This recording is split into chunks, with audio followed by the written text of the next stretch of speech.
सभी ANM sister को मेरा नमस्कार। चलिए आज हम लोग क्लास को स्टार्ट करते हैं। जैसे कि आज संडे है तो आज आप लोगों का मिडवाइफरी का क्लासेज नहीं होंगे। आज आपको नया क्वेश्चन देखने को मिलेंगे क्योंकि सप्ताह में 7 दिन एक ही टॉपिक का क्लास चलेंगे तो आप लोग थोड़ा बोर फील करिएगा, इसलिए आज हम हल्का क्वेश्चन सब आपके लिए लाए। वैसे तो सारा ईजी ही है क्योंकि हम इस तरीके से आपको बताते हैं कि आपको कोई ऐसा बर्डन फील होता नहीं। अभी आपके एग्ज़ाम में थोड़ा सा समय भी है, 3 महीना 4 महीना, तो अभी आप लोग उतना बर्डन लेकर मत पढ़िए क्योंकि एग्ज़ाम नज़दीक आता है तो अपने आप थोड़ा सा प्रेशर आ जाता है। अभी आप फ्री माइंड से पढ़िए, जितना आप अभी रख सकते हैं, जितना माइंड में उतना प्रयास करिए। आपको डेली क्लासेज मिल रहे हैं और जो लोग अभी तक क्लास, जो भी एएनएम सिस्टर चाहे जीएनएम वाले अभी तक क्लास नहीं ज्वाइन किए हैं, इस नंबर पर कॉल करके व्हाट्सअप करके आप लोग क्लास ज्वाइन कर सकते हैं। 7050872996 7050872996। इस नंबर पर आप लोग कॉल करके व्हाट्सअप करके क्लास ज्वाइन कर लीजिए। आप लोग को निश्चित रूप से इस बार एएनएम में जॉब लगेंगे, इसकी गारंटी मेरी है। जिस तरीके से हम आपको सारा तैयारी करवा रहे हैं और जिस तरीके से आपके लिए सारा कुछ नोट्स और टेस्ट सीरीज सारा कुछ तैयार किए जा रहे हैं, निश्चित रूप से आप लोगों को इस बार रिजल्ट होंगे। जिस तरीके इसमें इस टॉपिक में हम लोग जो कम्युनिटी हेल्थ नर्सिंग में कुछ क्वेश्चन देखते हैं, इंपॉर्टेंट क्वेश्चन।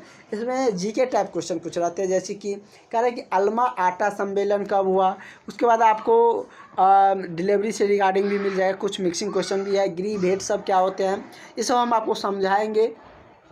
उसके बाद उद्देश्य, किसी परियोजना का उद्देश्य क्या होता है। किसी जो योजना परिवार से रिगार्डिंग बनाए जाते हैं, जैसे परिवार नियोजन योजना हो गया, उसको स्टार्टिंग में क्या कहा जाता था, 1952 उसका क्या नाम था, बाद में उसका नाम क्या हुआ। उसके बाद WHO से लेकर WHO से रिगार्डिंग क्वेश्चन आते हैं कि WHO का मुख्यालय कहाँ है।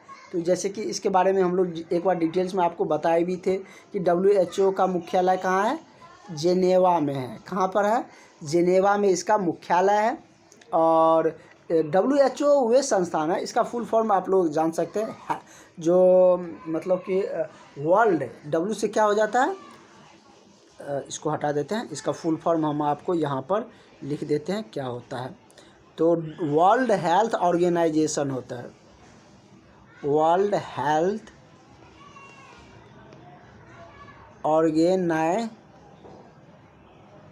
SITION, मतलब वर्ल्ड हेल्थ ऑर्गेनाइजेशन होता है। मतलब कि स्वास्थ्य संबंधित जो भी निर्णय मतलब कि विश्व स्तर पर लिया जाएगा, या अंतर्राष्ट्रीय स्तर भी बोल सकते हैं या विश्व स्तर भी बोल सकते हैं।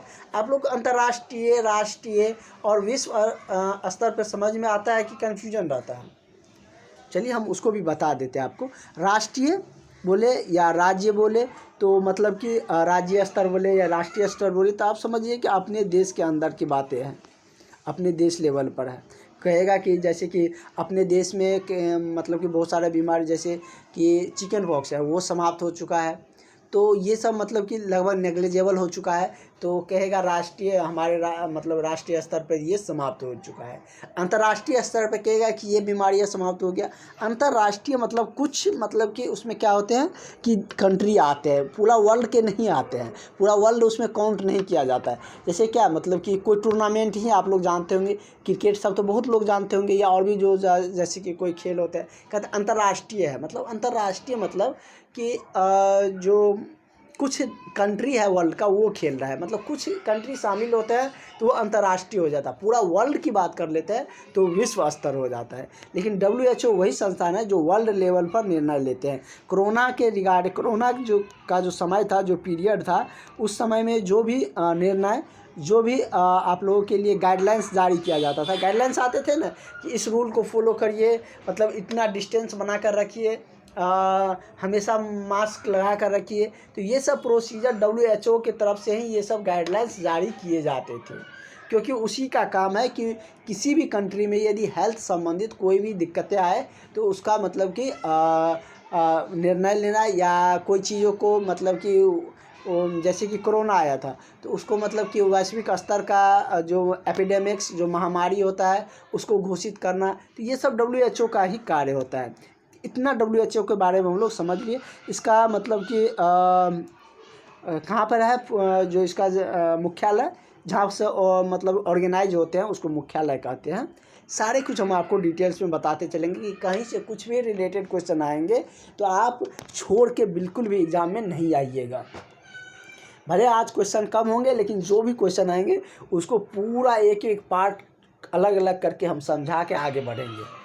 तो अगले संडे से आप लोगों के नया सरप्राइजिंग कुछ देने वाले हैं, आप लोग तैयार रहिएगा जो भी क्लास ज्वाइन किए हैं उन सब के लिए। तो मतलब कि इसका जिनेवा हो गया, ठीक है, लिख लीजिएगा, इसका मुख्यालय जिनेवा हो गया। WHO की मतलब कि कह रहा है कि स्थापना कब हुई थी, तो ये मतलब कि पूछ रहा है कि WHO की स्थापना कब हुई थी, तो 1948 में हमारे आज़ादी से 2 साल पहले हो गया था। अगर 48 नहीं याद है तो याद तो रहेगा नहीं कि सॉरी कंफ्यूज हो गए, थोड़ा माफ़ी करिएगा। मतलब कि आज़ादी के 1 साल बाद हुआ था, 2 साल पहले नहीं। हमारा देश तो आज़ाद कब हुआ था, मतलब 1947 में ही हुआ था ना। हमको संविधान वाला याद आ गया जो 1950 में लिखा, जो बनकर तैयार हुआ था, इस पर हम सोच लिए थे। तो हम मतलब WHO की स्थापना कब हुई थी, हमारे देश के आज़ादी के 1 साल बाद, मतलब 1948 में इसकी स्थापना हुई थी। इसका मुख्यालय जिनेवा में है। इसका अभी जो गुटेनबर्ग ऐसे कुछ करके इसका मतलब कि CEO है, उससे आपका क्वेश्चन नहीं आएंगे। हाँ, इससे मुख्यालय से ज़रूर आएंगे, जिनेवा याद रखिएगा। अगर भारत में पूछा जाए कि भारत में इसका मुख्यालय कहाँ है, कहाँ से ऑपरेट होता है, तो मतलब कि वो मुंबई में है। भारत में WHO का मुख्यालय, सब कंट्री में उसका मुख्यालय होता है, जो भी उसका मेंबर होते हैं, तो भारत में उसका मुंबई में है। कोरोना समय में WHO की तरफ से जिनेवा से इन्फॉर्मेशन कहाँ आते थे, गाइडलाइंस की सारे इन्फॉर्मेशन तो मुंबई आते थे, वहाँ से पूरा देश में हम लोगों के पास तक पहुँचते थे। आगे क्वेश्चन होंगे, यूनिसेफ के रिगार्डिंग भी है, ये भी स्वास्थ्य के रिगार्डिंग है, एक संस्था है। तो आप लोग तो स्वास्थ्य से ही रिगार्डिंग पढ़ रहे हैं, तो उसी से रिगार्डिंग आप लोगों को क्वेश्चन देखने को मिलेंगे। चलिए हम लोग क्वेश्चन पे चलते हैं, जहाँ पर जो क्वेश्चन आएंगे उसमें हम लोग टाइम देंगे, ठीक ना। कह रहा है कि फर्स्ट क्वेश्चन है कि अल्मा आटा सम्मेलन कब हुआ था, तो ये कब हुआ था, 1978 में हुआ था। कब हुआ था, 1978 में ये सम्मेलन हुआ था, ठीक है। नया अगला क्वेश्चन देखते हैं। अगला क्वेश्चन कह रहा है कि अल्मा आटा सम्मेलन का मुख्य घोषणाएं क्या थी। इसका मुख्य घोषणा थी स्वास्थ्य सबके लिए 200, मतलब ED मतलब ईसा पूर्व, मतलब कि ये इसकी मतलब कि घोषणाएं ED निकाले गए थे 200 स्वास्थ्य के लिए, स्वास्थ्य सबके लिए 2000 AD। अगला है कि हेल्थ केयर डिलीवरी सिस्टम के तहत, वो क्वेश्चन हम बहुत बताए हैं, आपका 1-2 क्लास लिया है इससे पहले भी कम्युनिटी हेल्थ नर्सिंग का, इसलिए उसको ज़्यादा डिटेल्स में नहीं बताए। हेल्थ केयर डिलीवरी सिस्टम के तहत प्राथमिक स्वास्थ्य केंद्र व उपकेंद्र किस सेक्टर के तहत आते हैं, जैसे पब्लिक सेक्टर। पब्लिक सेक्टर जानते हैं ना किसको बोलते हैं, मतलब जैसे पूरे मतलब कि आप सब के लिए बनाया गया है, मतलब सरकारी कह सकते हैं, तो पब्लिक सेक्टर कह लीजिए, प्राइवेट सेक्टर कह दीजिए, या फॉरेन सेक्टर कह दीजिए। प्राइवेट मतलब किसी निजी आदमी का, पब्लिक मतलब जो सबके लिए बनता है, फॉरेन सेक्टर जो मतलब कि विदेशी के लिए बनते हैं, बहुत कुछ उसके लिए बनाए जाते हैं। तो कह रहा है कि स्वास्थ्य केयर डिलीवरी सिस्टम के तहत प्राथमिक स्वास्थ्य केंद्र व उपकेंद्र किस सेक्टर के अंतर्गत आते हैं, तो किस सेक्टर के अंतर्गत आते हैं, तो मतलब कि ये आपका आ जाएगा किसके, पब्लिक सेक्टर, मतलब कि सबके अंदर। ये तो कॉमन सी मतलब ये समझने वाली बात है कि ये किसके अंदर आएगा, तो मतलब सबके लिए होते हैं, जो भी हेल्थ संबंधित डिलीवरी सिस्टम या प्राथमिक स्वास्थ्य केंद्र जो बनाए जाते हैं या उपकेंद्र, उसमें आप भी जा सकते हैं, हम भी जा सकते हैं, आपके रिलेटेड भी कोई रिलेटेड जो होंगे वो भी जा सकते हैं, या कोई भी जा सकते हैं। आप वहाँ पर जॉब करिएगा किसी भी PSC सेंटर में, तो क्या ऐसा नहीं ना है कि आप ही का रिलेटिव वहाँ पर जाएगा। हाँ, ये है कि आप के रिलेटिव वहाँ पर पहुँचेंगे उपचार के लिए, तो आपको थोड़ा सा वहाँ पर सहानुभूति होंगे कि इसका वर्क हम जल्दी करवा देते हैं। या आपका कोई फ्रेंड दूसरे PSC सेंटर में वहाँ पर पहुँचे, तो आप कॉल करके कहिएगा कि सुनिए दीदी, ये मेरी मतलब कि रिलेटेड है, इसको थोड़ा सा जल्द करवा दीजिएगा। जैसे कि हम ही लोग कभी PMCH जाते हैं तो देखते हैं जो भी ANM सिस्टर है, और वो मतलब कि थोड़ा सा जो भी रहता है, वो जिसका रिलेटेड रहता है वो जल्द सारा कुछ करवा देते हैं। तो ये सब थोड़ा सा उनको मतलब कि वेटेज मिलते हैं। लेकिन आप लोग भी ध्यान रखिए, आपके लिए सारे जो भी पब्लिक है, जो भी नागरिक है, वो आपके लिए एक समान होंगे। तो सबके आप प्रायोरिटी दीजिएगा, सबको एक समान भाव से। ये नहीं कि आपके रिलेटेड के ही, वैसे तो रिलेटेड कम ही आते हैं, साल एक साल में कभी कोई मिल गया तो बहुत है। तो वो क्या रहता है सबके लिए, मतलब कि पब्लिक सेक्टर, मतलब कि ये जो स्वास्थ्य केंद्र और उपकेंद्र होते हैं वो सबके लिए तैयार होते हैं, मतलब बने रहते हैं। गृह भेंट, मतलब गृह भेंट क्या, घर जाकर मुलाकात करिएगा। गृह भेंट वैसे ही आप जानते हैं, इसको बहुत ज़्यादा समझाने की ज़रूरत नहीं है। घर घर जाकर स्वास्थ्य संबंधित समस्याओं का पता लगाना या उसका निदान करना, या घर जाकर गांव का पहचान करना, ये तो कोई आप लोगों का कार्य नहीं है। स्वास्थ्य वर्कर का ये तो कार्य है नहीं। गांव के मुखिया और सरपंच का पता लगाना, ये भी आपका कार्य नहीं है। तो आपका कार्य क्या है कि गृह भेंट का एक ही उद्देश्य है, या उद्देश्य ये भी पूछ सकता है कि गृह भेंट का मतलब क्या है, गृह भेंट का उद्देश्य क्या है। किसी भी तरीके से पूछे तो आप वहाँ पर फेलियर मत करिएगा। बीपीएससी एनए में यही हुआ था। कुछ क्वेश्चन हम आपको करवाए हैं, उसको कुछ क्वेश्चन को घुमा दिया, वही कंफ्यूज हो जाते थे आप लोग कि ये मतलब डायरेक्ट नहीं मिला। कंपटीशन एग्ज़ाम में डायरेक्ट क्वेश्चन मिलते हैं, लेकिन कुछ ऐसे भी क्वेश्चन है जो आपको आता रहेगा लेकिन वो इनडायरेक्टली पूछा जाएगा। जैसे आप पढ़ के गए हैं, कि क्या गृह भेंट का मतलब क्या है, वहाँ वो पूछ देगा कि गृह भेंट का उद्देश्य क्या है। तो ये आप समझने, ये सब समझने की बात है। वैसे हम आपको इस बार पूरी डिटेल्स में सारा कुछ बताएंगे। आपके लिए कुछ भी नहीं छोड़ेंगे। ये आपको सोचने पर मजबूर होने पर एग्ज़ाम हॉल में आप बिंदास होकर आप एग्ज़ाम देकर, और जो भी क्वेश्चन आएंगे वो आपको आता ही रहेगा।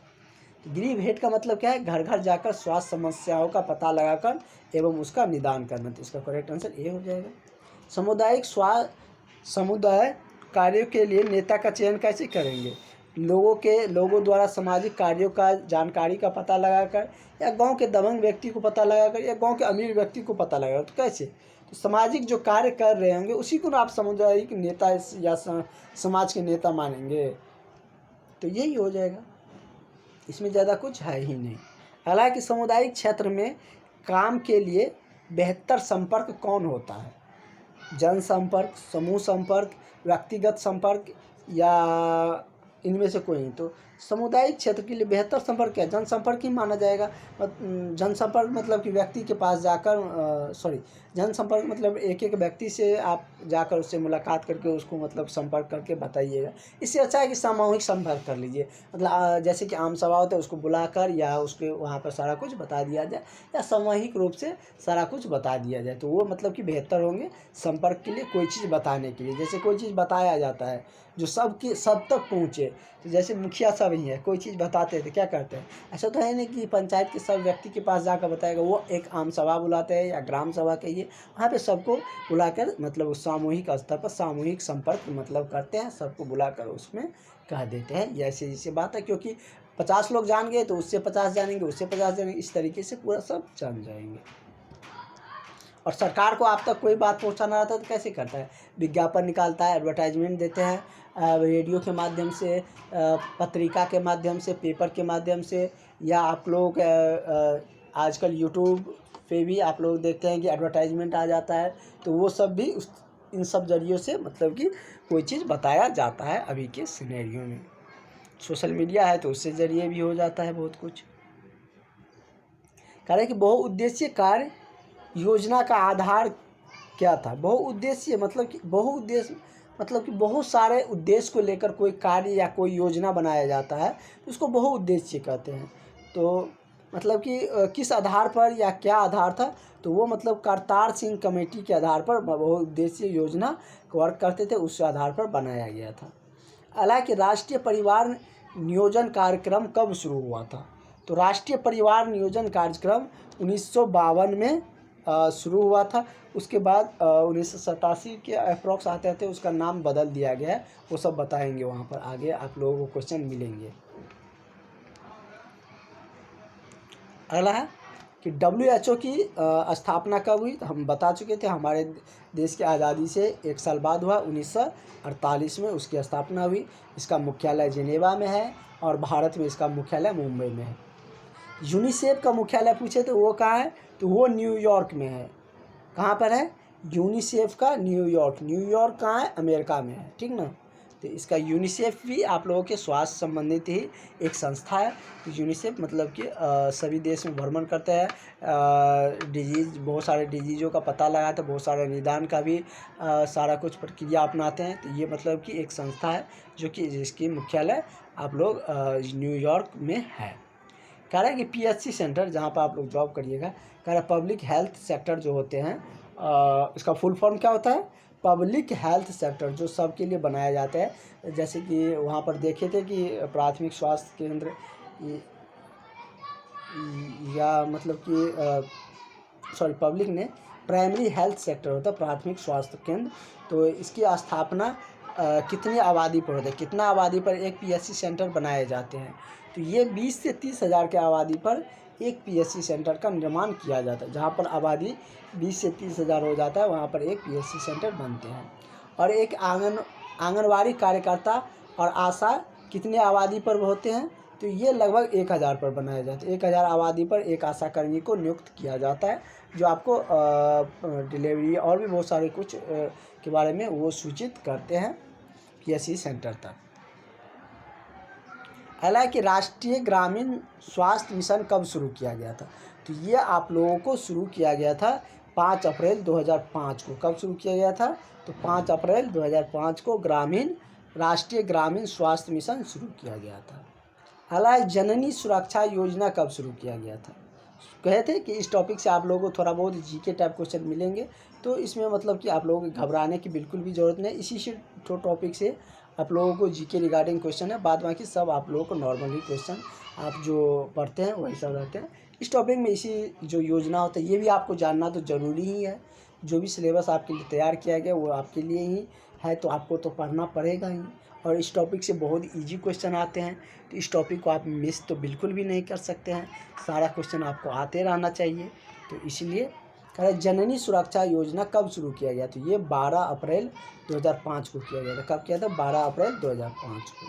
अगला है सामुदायिक स्वास्थ्य केंद्र CHE। सामुदायिक स्वास्थ्य केंद्र जो होता है वो कितनी आबादी पर बनते हैं? तो ये 1 लाख या 100 गांव की आबादी पर बनते हैं। कितने पर? तो या तो 1 लाख कह दीजिए या 100 गांव की आबादी पर ये बनते हैं। CHC सेंटर, PHC सेंटर 10 से 15 हज़ार की आबादी पर ही कितना पे बने थे? अभी हम लोग 20 से 30 हज़ार की आबादी पर। और एक CHC सेंटर 1 लाख आबादी होनी चाहिए या 100 गाँव होना चाहिए। 100 गाँव शामिल करके एक CHC सेंटर बनाया जाता है, ठीक ना।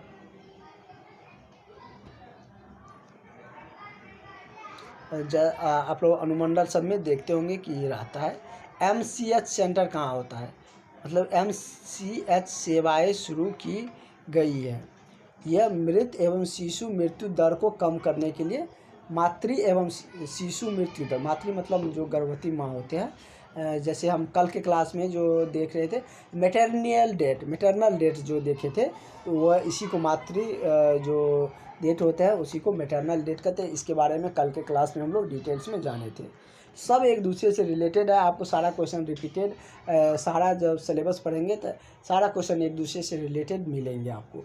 तो मातृ एवं शिशु मृत्यु दर का जो कम करने के लिए ही MCH सेवा शुरू किया गया। हम वहाँ पर बताए भी थे।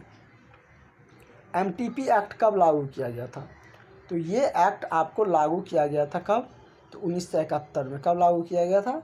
जब पाकिस्तान युद्ध लड़ाई हो रहा था उसी समय ये लागू किया गया था। MTP एक्ट 1971 में लड़ाई हुआ था ना, कारगिल का युद्ध हुआ था।